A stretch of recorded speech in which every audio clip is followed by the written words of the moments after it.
इस एक लाइन में ना मॉडर्न फार्मिंग की सबसे बड़ी, सबसे कड़वी सच्चाई छुपी हुई है।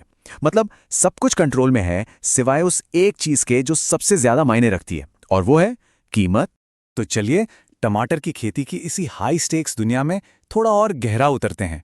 हम इस पूरी कहानी को मतलब शुरू से लेके आखिर तक परत दर परत समझने की कोशिश करेंगे और हम देखेंगे कि ये सिर्फ खेती नहीं है, ये एक बहुत ही कॉम्प्लेक्स और बहुत ही रिस्की बिजनेस है। तो हमारा सफर कैसा रहेगा? सबसे पहले समझेंगे कि ये खेल आखिर है क्या। फिर बात करेंगे जमीन तैयार करने की, पौधे से फसल बनाने की और फसल को एक बड़ी इंजीनियरिंग की तरह देखने की।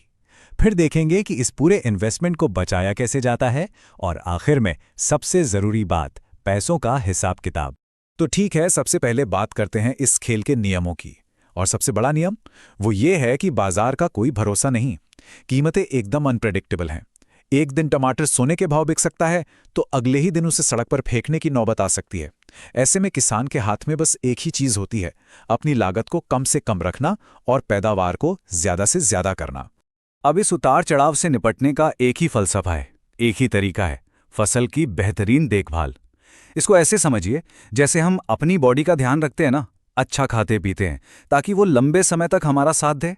बिल्कुल वैसे ही अगर फसल का ध्यान रखा जाए तो वो भी महीनों तक लगातार फल देती रहेगी। तो सवाल ये है कि ये सब शुरू कहाँ से होता है? ये शुरू होता है एक बीज बोने से भी बहुत पहले, जमीन तैयार करने से। और ये कोई मामूली काम नहीं है। ये बिल्कुल वैसी ही नींव है जिस पर पूरी फसल की, कह लीजिए, एक ऊंची इमारत खड़ी होने वाली है। और ये तैयारी देखिए कितनी साइंटिफिक है। पहले तो खेत को एकदम फ्लैट किया जाता है, सारे पत्थर हटाए जाते हैं। फिर मिट्टी की जांच होती है, ये पक्का करने के लिए कि उसका पीएच लेवल सही है। फिर खाद, और खाद भी ऐसे वैसे नहीं, 4 ट्रॉली खाद सिर्फ उन्हीं जगहों पे डाली जाती है जहां पर पौधे लगने हैं। और आखिर में डबल ड्रिप लाइन बिछाकर पावर टिलर से 1 फुट ऊंची क्यारियां बनाई जाती हैं। मतलब हर एक कदम एकदम नपा तुला है ताकि कोई भी चीज बर्बाद ना हो। अच्छा, कभी सोचा है कि ये क्यारी 1 फुट ऊंची ही क्यों, कम या ज्यादा क्यों नहीं? असल में ये ऊंचाई फसल के लिए एक आरामदायक गद्दे की तरह काम करती है। ये जड़ों को नीचे गहराई तक जाने के लिए खुली जगह देती है, और जड़ें जितनी मजबूत होंगी पौधा उतना ही मजबूत बनेगा और महीनों तक टिका रहेगा। चलिए, जमीन तो हो गई तैयार। अब आता है इस पूरी प्रोसेस का सबसे नाजुक, सबसे क्रिटिकल हिस्सा, नर्सरी में तैयार हुए छोटे छोटे पौधों को खेत में लगाना। यहां पर बस एक ही टारगेट है, ये पक्का करना कि हर एक पौधा जिंदा रहे और अपनी जड़ें अच्छे से जमा ले।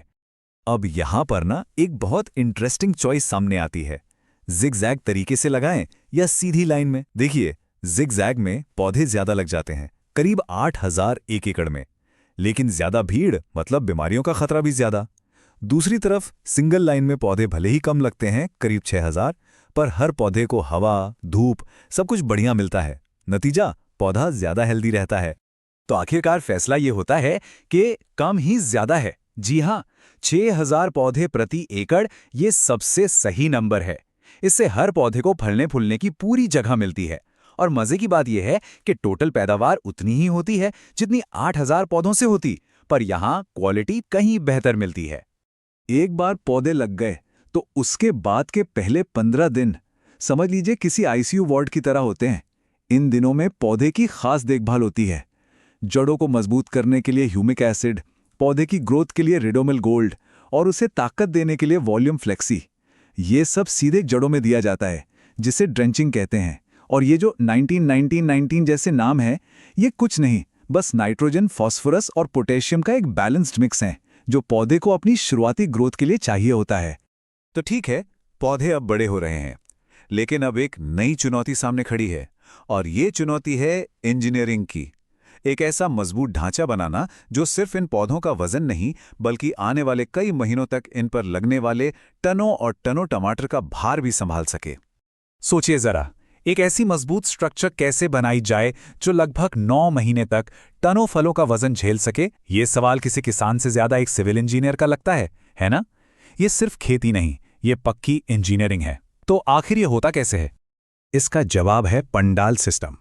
और इसका स्केल देखिए, 1 एकड़ जमीन के लिए करीब 1200 बांस के खंभे, 100 किलो मोटा तार और इन सबको अपनी जगह पे थामे रखने के लिए मजबूत एंकर। ये बेसिकली एक बहुत बड़ा मजबूत जाल है जो पूरी की पूरी फसल को जमीन से ऊपर हवा में रखता है। इससे फल सड़ते नहीं हैं और बीमारियों से भी बचे रहते हैं। तो अब ढांचा भी तैयार है और यहीं से शुरू होती है असली मैराथन। ये महीनों तक चलने वाली एक लंबी दौड़ है जिसमें फसल को बीमारियों से बचाना है, कीड़ों से बचाना है, उसे सही टाइम पे सही पोषण देना है और ये पक्का करना है कि वो लगातार बिना रुके फल देती रहे। और एक हेल्दी पौधे की पहचान क्या है? उसकी सबसे बड़ी निशानी ये है कि उस पर आपको तीनों स्टेज एक साथ दिखेंगे। नीचे की तरफ लाल पके हुए टमाटर तोड़े जा रहे होंगे, उनके ऊपर हरे टमाटर होंगे जो अभी बढ़ रहे हैं, और सबसे ऊपर चोटी पर नए फूल खिल रहे होंगे जिनसे भविष्य में फल बनेंगे। ये पौधा नहीं है, ये एक चलती फिरती टमाटर बनाने की फैक्ट्री है। अब इतने महीनों तक लगातार तुड़ाई करना आसान काम नहीं है और यहीं पर इनोवेशन या कह लीजिए जुगाड़ काम आता है। ये देखिए, ट्रैक्टर क्रेडल, क्या शानदार और सिंपल आइडिया है। ट्रैक्टर पर लगा एक झूला जिस पर बैठकर एक अकेला मजदूर पूरे खेत के टमाटर आसानी से तोड़ सकता है। इससे टाइम भी बचता है और मजदूरी का खर्चा भी काफी कम हो जाता है। चलिए अब आते हैं सबसे जरूरी सवाल पर, पैसे की बात पर। इतनी मेहनत, इतना इन्वेस्टमेंट, इतना रिस्क, इन सब के बाद आखिर बचता क्या है? क्या ये सब फायदेमंद है भी या नहीं? आइए जरा इसका हिसाब किताब देखते हैं। सबसे पहले तो पैदावार का फर्क देखिए। एक आम किसान जहां 1 एकड़ से करीब 30 टन टमाटर निकाल पाता है, वही इस मॉडर्न तरीके से 50 टन तक की पैदावार हासिल की जा सकती है। ये लगभग डबल का फर्क है और यही फर्क मुनाफे की नींव रखता है। लेकिन जाहिर है ये 50 टन की पैदावार मुफ्त में नहीं मिलती।